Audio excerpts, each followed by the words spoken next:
I never imagined inviting Emily, my cousin, to stay at my house for a few weeks would change the way I looked at family trust, as well as myself. Upon her phone call I heard her voice one chilly Sunday morning. Cracked on the phone.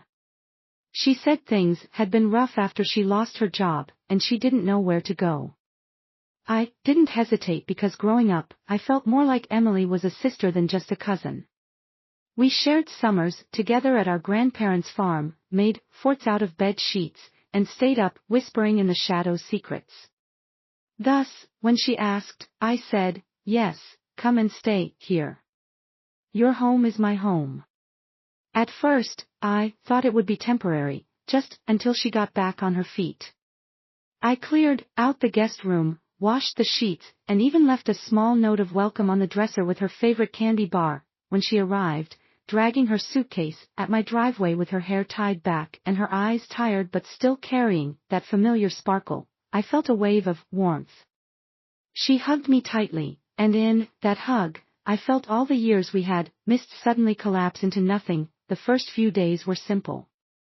We drank coffee on the porch, laughed about childhood memories, and cooked dinner together like old times.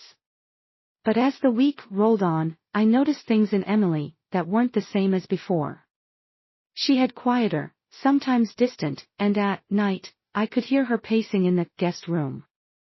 I asked if she was okay, and if she would smile and say she was fine, but I knew better. One evening, while we were peeling away in the kitchen, potatoes for stew, she exclaimed suddenly. Out, I feel like a failure. The blade in my hand stilled, and I looked at her. She had tears in her eyes.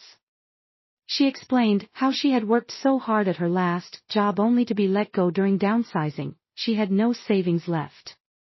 Her residence lease had ended and she felt like life had taken everything away from her at once. As I listened, I felt my chest tighten. I emphasized to her that she was not alone, that staying here wasn't a burden, and that she was stronger than she thought. As the days passed, slowly Emily began to open up more throughout the weeks. She told me about her fears, how she doubted herself, and how every rejection email from job applications made her feel smaller. I tried to encourage her in every way I could.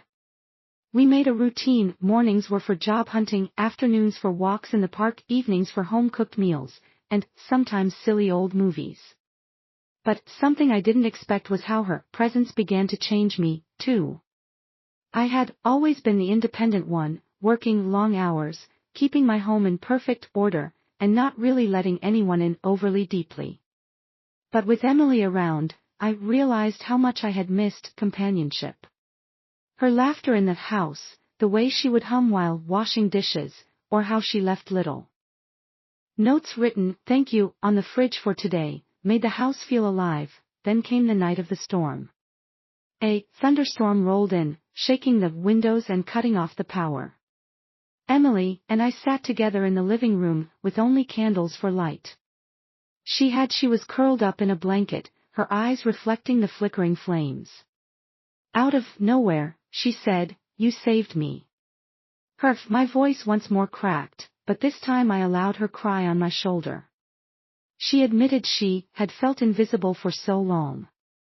And just having this feeling of care brought back her importance. That moment broke me in the best way. I saw that she wasn't the only one who needed saving. I needed it, too. In the subsequent weeks, Emily found strength I hadn't seen in her in many years. She got back into painting, something she had loved as a teenager, but left behind when life busy. I cleared a space in the garage, set up an easel, and every afternoon she would paint. Bright colors, bold strokes, emotions spilling onto canvas, and slowly I watched the heaviness lift from her shoulders. One afternoon, she rushed into the kitchen carrying her phone, her eyes wide with joy. She had gotten a job offer. She wasn't there. Job of your dreams, but it was stable, and it meant she could start fresh. We both jumped and screamed like kids, hugging and dancing around the room. I had never seen her so happy. Her stay was extended from weeks into months. And throughout that time, our bond grew in ways I can't explain. Put into words. We weren't just family anymore. We were each other's anchor. She helped me see that I didn't always need to be in control of everything, that it was okay to lean on someone else. And I gave her a space to rebuild herself when she thought she had nothing left. When her day finally arrived, to move into her own apartment, the house felt so empty.